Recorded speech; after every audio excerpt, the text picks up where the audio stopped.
A paz do Senhor, meus amados irmãos. Quero louvar a Deus pela sua vida.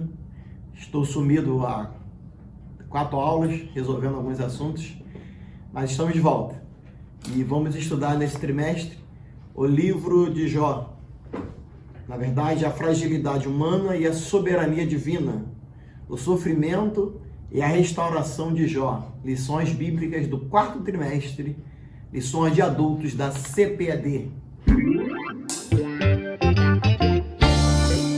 Nós temos como sumário a lição 1, o livro de Jó, a lição 2, quem era Jó, a lição 3, Jó e a realidade de Satanás, lição 4, o drama de Jó, lição 5, o lamento de Jó, lição 6, a teologia dele faz, só os pecadores sofrem, lição 7, a teologia de Bildade, se há sofrimento, há pecado oculto, lição 8, a teologia de Zofar, o justo não passa por tribulação. Lição 9, Jó e a inescrutável sabedoria de Deus. Lição 10, a última defesa de Jó. Lição 11, a teologia de Eliú, o sofrimento é uma correção divina. Lição 12, quando Deus se revela ao homem. Lição 13, quando Deus restaura o justo. O autor do trimestre é o pastor José Gonçalves. Então, vamos estar juntos nessas 13 lições que com certeza Deus falará ao nosso coração. A lição de hoje é a lição 1, o livro de Jó, que tem como texto áureo o texto de Tiago, capítulo 5, versículo 11, que diz: Eis que temos por bem-aventurados os que sofreram. Ouvistes qual foi a paciência de Jó? E vistes o fim que o Senhor lhe deu. Porque o Senhor é muito misericordioso e piedoso. Tiago, capítulo 5, versículo 11. E a verdade prática é esta. O livro de Jó não é apenas uma preciosidade da literatura universal, mas, sobretudo, uma poderosa resposta de Deus para as grandes questões da vida. Então, nós temos essa lição maravilhosa e nessa lição, a lição 1, vamos aprender sobre a estrutura do livro de Jó. Vamos orar ao nosso Deus. Pai querido e bondoso, nós te louvamos por este dia. Este é o dia que fez o Senhor. Regozijemo-nos e alegremos-nos nele. Vamos aprender a atuação da palavra desse trimestre, sobre a estrutura humana, sobre a fragilidade humana, e vamos aprender muito com o livro de Jó. Dá-nos entendimento, a tua graça e a tua sabedoria.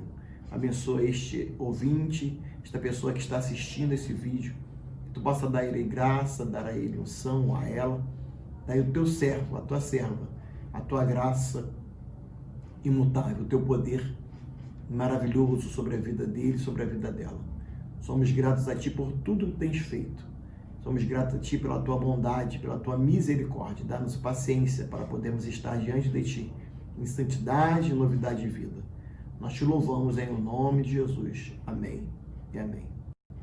Então, vamos ao livro de Jó, lição 1.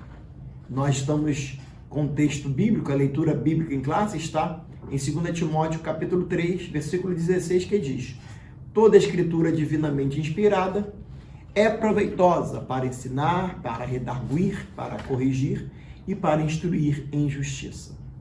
Ezequiel 14 também está a leitura bíblica, 14 de Ezequiel, que diz: Ainda que estivessem no meio dela esses 3 homens, Noé, Daniel e Jó, eles, pela sua justiça, livrariam apenas a sua alma, diz o Senhor Jeová.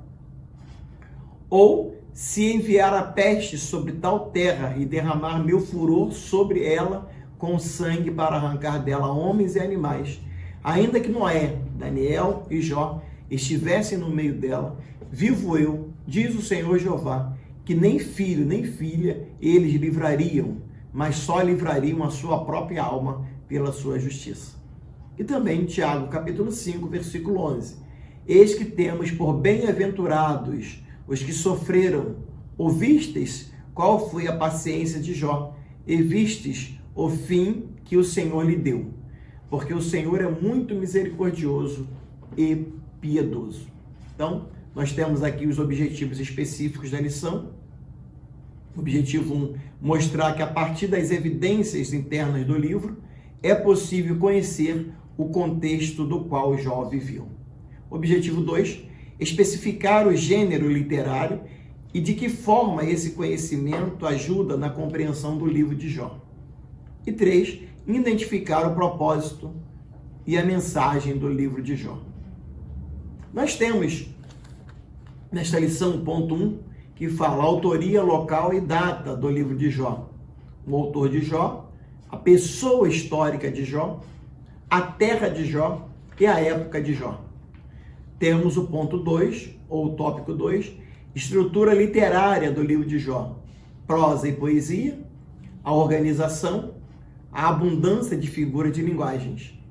E temos o ponto 3, a natureza e a mensagem do livro de Jó, porque os justos sofrem. Existem bondade desinteressada? É uma pergunta. Pode o homem compreender Deus? Também é uma pergunta, e temos a conclusão. Então, essa é a lição eu li sobre o livro de Jó, lição muito técnica. Então, o professor terá que ter muito cuidado para não antecipar as aulas que virão. A introdução diz assim: neste trimestre, estudaremos o livro de Jó, uma das obras mais fascinantes da Bíblia. Não há em toda a literatura bíblica outra obra semelhante, diferente de sua estrutura, no estilo e, sobretudo, no conteúdo. O livro de Jó demonstra a grandeza de Deus diante da finitude humana. É, portanto, uma obra que alimenta a nossa esperança quando tudo mais parece ter perdido o sentido. Então, é uma obra interessante que traz o nosso pensamento sobre a fragilidade humana e a soberania divina, o sofrimento e a restauração de Jó, como está aqui na nossa lição do livro, na capa do nossa revista, na capa do nosso ensinamento para esse trimestre. Quem é o autor do livro de Jó? O autor, na verdade, é desconhecido, né? Não se conhece quem é o autor do livro de Jó. Há quem diga que foi Moisés, há quem diga que foi Eliú, há quem diga que foi Salomão, há quem diga que foi Ezequias, Isaías e até mesmo Esdras.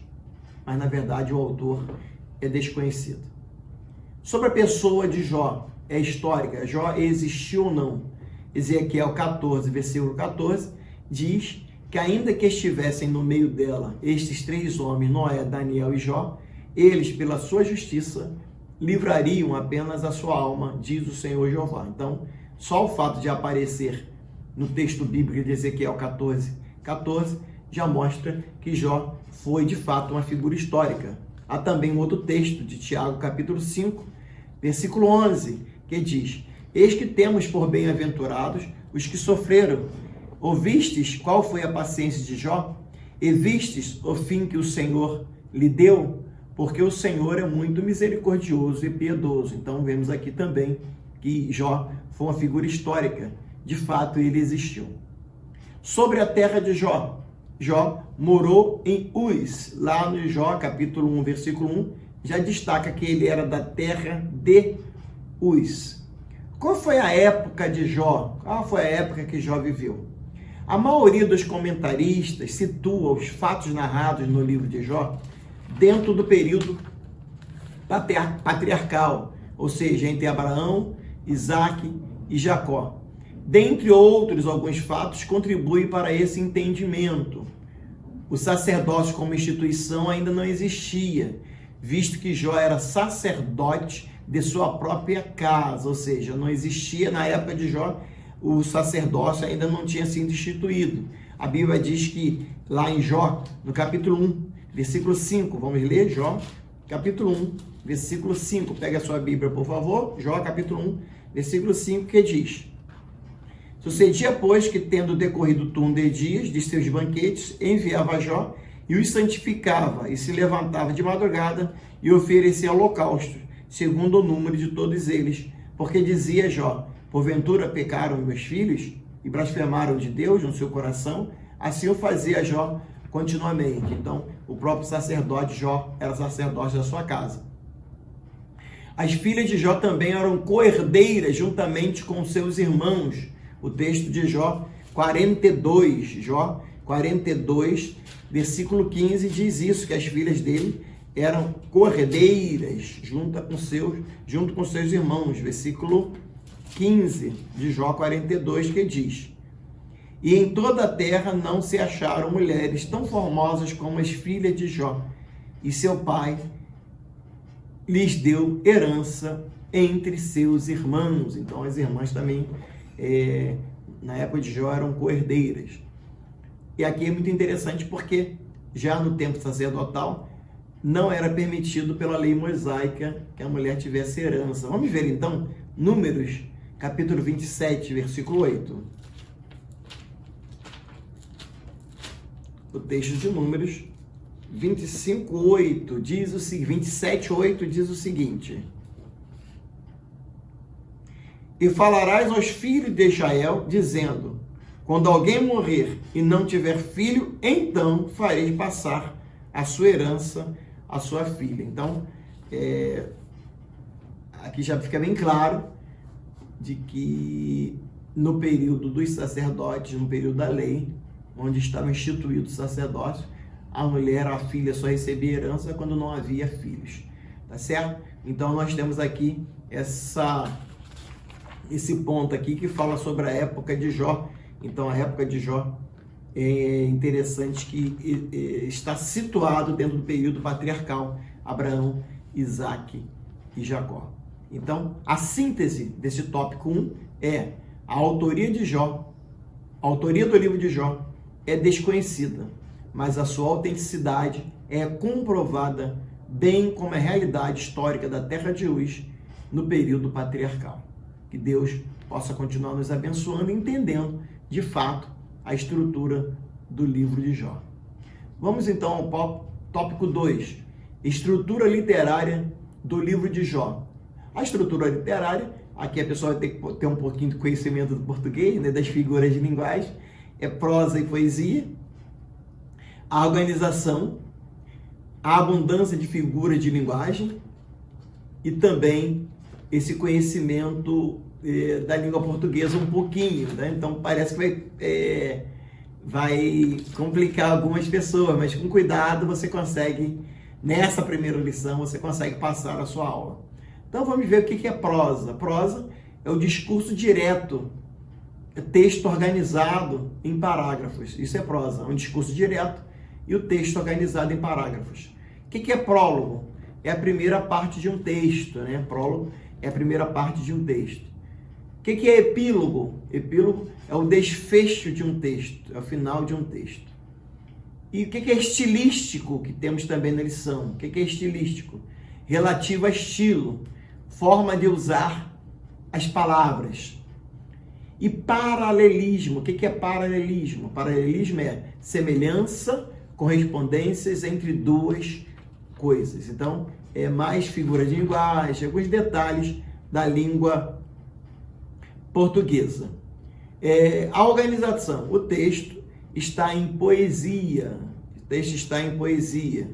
E tem a seguinte organização: um monólogo feito por Jó, 3 ciclos de diálogos entre Jó e seus amigos, Elifaz, Bildade e Zofar, 4 outros discursos de um quarto amigo jovem, Eliú, seguido pela revelação de Deus, onde ele manifesta o seu poder e graça, e finalmente a humilhação de Jó diante da revelação divina e sua restauração completa. Tá? Nós temos também aqui a abundância, né? Figura de linguagem. O livro é rico em metáforas, que é uma figura de linguagem. Temos outras, temos a hipérbole, temos a símile, temos parábolas, temos várias outras figuras de linguagem na língua portuguesa, porém, aqui ele apresenta a questão da metáfora. Esse recurso estilístico é usado pelo autor bíblico quando ele quer dar mais expressividade, quer dar mais vivacidade ao texto. O autor almeja que o seu texto seja colorido ao invés de ser preto e branco. Jó por exemplo, usa a figura do vai e vem, do tecelão, para demonstrar a brevidade da vida. Ele usa a figura do vento, da nuvem, da sombra, uma corrida, uma águia, uma flor. No livro também há recurso estilístico de paralelismo, onde os elementos literários repetem-se na mesma ordem. O que nós aprendemos aqui, e o resumo desse tópico 2 é que o livro apresenta uma estrutura literária de prosa, poesia, prosa, poesia e prosa. Há também o uso de inúmeras metáforas e também de paralelismo. Vamos pegar então apenas aqui, quando Jó ele usa a figura do vai e vem, do tecelão, para demonstrar a brevidade da vida. Isso está lá em Jó, no capítulo 7, no versículo 6, que nós vamos ler agora. Jó, capítulo 7, versículo 6. Olha o que o texto está escrito, que ele mostra a figura do tecelão, o vai e vem do tecelão, para demonstrar a brevidade da vida. Vejam o que o texto bíblico diz. Os meus dias são mais velozes do que a lançadeira do tecelão e perecem sem esperança. Então ele usa aqui uma figura de linguagem e mostra a figura do tecelão para falar sobre a brevidade da vida. Tem a figura do vento também, Jó 7, versículo 7. Lembra-te que a minha vida é como o vento, os meus olhos não tornarão a ver o bem. Então está falando também da brevidade da vida. Ele fala também lá em Jó, capítulo 8, versículo 9, que diz o seguinte: porque nós somos de ontem e nada sabemos, porquanto nossos dias sobre a terra são como a sombra. Há também o texto de Jó 14, versículo 2. Vejamos aqui, ele está falando vários exemplos, ele está dando vários exemplos aqui sobre a brevidade da vida. Ele usa a figura do tecelão, ele usa a figura do vento, ele usa a figura da sombra. Nós vamos ver aqui a figura da sombra agora, sobre a brevidade da vida. 14, 2, que diz: sai como uma flor e se seca, foge também como a sombra e não permanece. Outro texto, que é um texto maravilhoso, fala sobre uma corrida, uma águia, uma flor. Vou ler o texto de 9, 25 de Jó. 9, 25 de Jó, que diz: e os meus dias são mais velozes do que um corredor.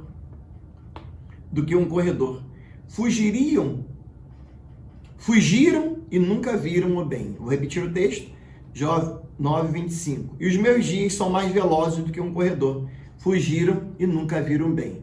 Há o texto também de Jó, capítulo 9, versículo 26, que diz: passam como navios veleiros, como águia que se lança a comida.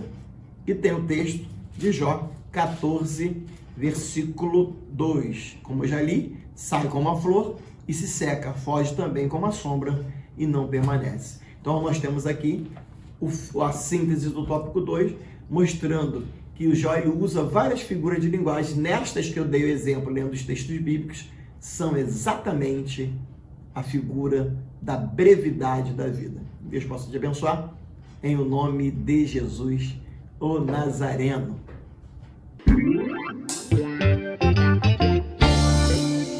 Vamos então ao tópico 3, a natureza e a mensagem do livro de Jó. Por que os justos sofrem? Essa pergunta universal, por que os justos sofrem? Algumas das questões mais importantes levantadas no livro de Jó são eminentemente de natureza teológica e também filosófica. A questão do sofrimento do inocente é a principal delas. Por que sofre o justo? Ou ainda, por que os ímpios prosperam enquanto os justos sofrem? Nós vamos ver isso durante todo o decorrer do trimestre, nessa lição. Ao longo dos anos, tanto os teólogos quanto filósofos têm procurado dar explicações para esse dilema humano. No contexto de Jó, a ideia que prevalece é a de que somente os maus sofriam em consequência dos seus pecados. Se havia sofrimento, era porque havia culpa do sofredor. Nesse aspecto, ao longo dos seus 42 capítulos, o autor procura demonstrar um novo olhar sobre esta questão. Então, é muito importante você, professor, explicar, começar nessa primeira aula, introduzindo que o livro de Jó dá uma nova versão, dá uma nova visão, dá um novo olhar sobre essa questão de por que sofrem os justos. O tópico 2 fala, subtópico 2 do tópico 3 diz: existe bondade desinteressada? Vou repetir. Alguém faz alguma coisa para os outros desinteressadamente? Para muitas pessoas, qualquer prática religiosa não passa de barganha. Essa era também a tese do diabo. Para ele, Jó só permanecia fiel a Deus porque recebia benefício. Em troca, Jó era um homem agraciado com muitos bens, com uma família formidável, cercado de muitos amigos e gozava de toda boa saúde.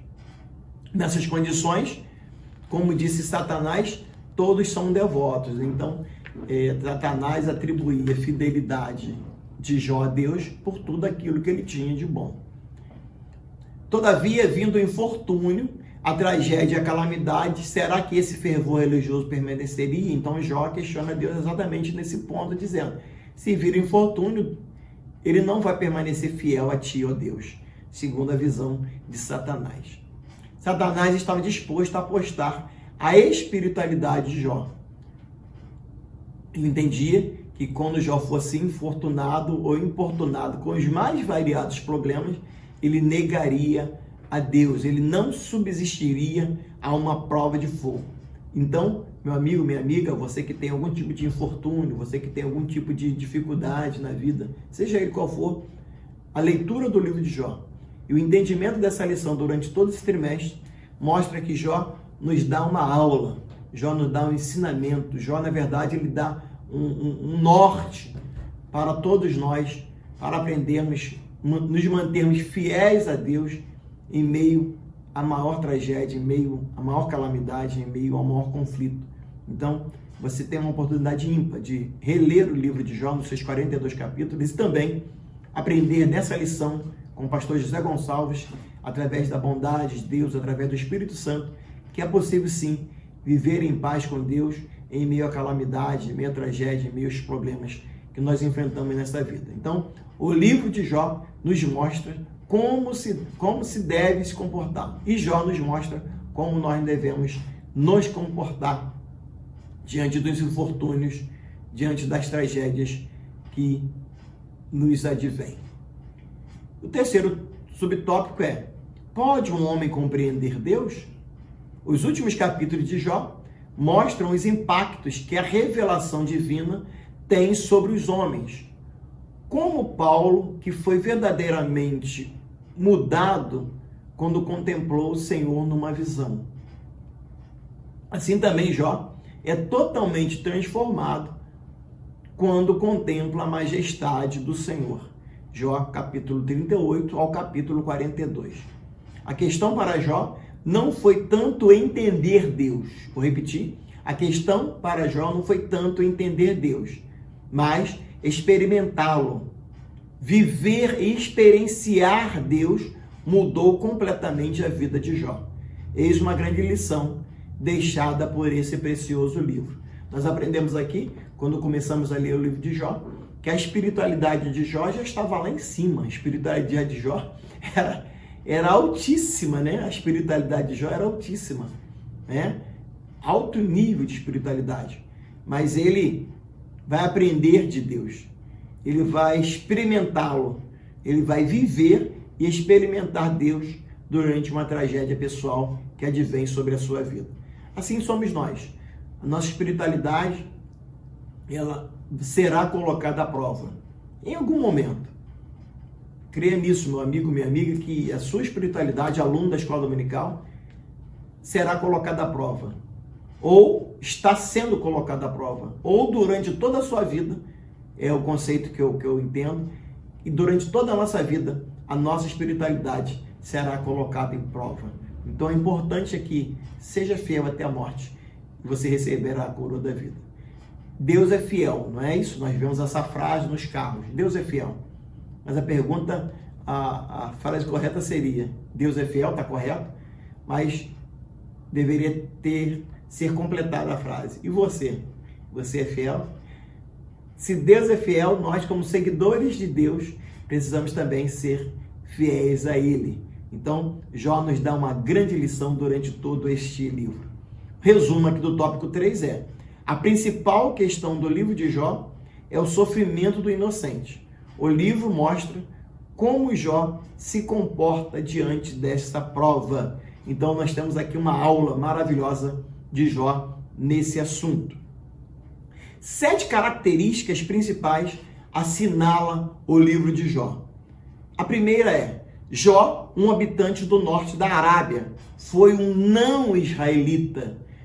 Vou repetir: Jó não era israelita. Jó não era israelita, mas ele era justo e temente a Deus. Ele não era israelita. Então, o livro de Jó nos dá uma aula sobre esse exemplo de Jó. Ele era não israelita, porém justo e temente a Deus. Este livro é o mais profundo que existe sobre o mistério do sofrimento do justo. Quando quer falar de sofrimento, tem que ler o livro de Jó. Também revela uma dinâmica importante presente em toda a prova severa dos santos. Enquanto Satanás procura destruir a fé dos santos, Deus está operando para depurá-la e aprofundá-la. Então, nós aprendemos aqui que o sofrimento, há pessoas que são eleitas ou escolhidas por Deus para lidar com o sofrimento dele ou de alguém, não é isso? Então, essa lição vai nos ensinar que Deus, ele opera para depurá-la e aprofundá-la. A perseverança de Jó na sua fé permitiu que o propósito de Deus prevalecesse sobre a expectativa de Satanás. Ou seja, enquanto Satanás queria destruir Jó, Deus usou a prova para apurar, para refinar, para ampliar de uma forma positiva a espiritualidade de Jó. O livro é de valor inestimável pela revelação bíblica que contém sobre assuntos chaves tais como Deus, a raça humana, a criação de Satanás, o pecado, o sofrimento, a justiça, o arrependimento e a fé. Outra coisa que aprendemos também aqui, que o papel de Satanás como adversário dos justos, o livro de Jó o demonstra mais do que em qualquer outro livro no Antigo Testamento. Entre as 19 referências nominais a Satanás no Antigo Testamento, 14 ocorrem no livro de Jó. Vejam bem, durante todo o Antigo Testamento, 19 referências, durante todo o Antigo Testamento. Porém, só no livro de Jó há 14 referências sobre Satanás. Então, Jó demonstra com toda clareza o princípio bíblico de que os crentes são transformados pela revelação e não pela informação. Vou repetir, é muito importante.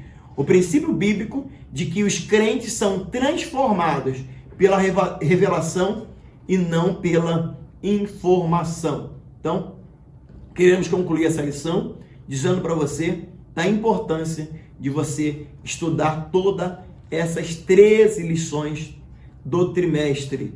Nesta lição, apresentamos algumas informações básicas sobre o contexto histórico e literário de Jó. Eu resumo e concluo essa lição dizendo para você, meu amigo, aluno da Escola Bíblica Dominical: leia o livro de Jó, estude a Bíblia, estude essa lição e aprenda com Deus.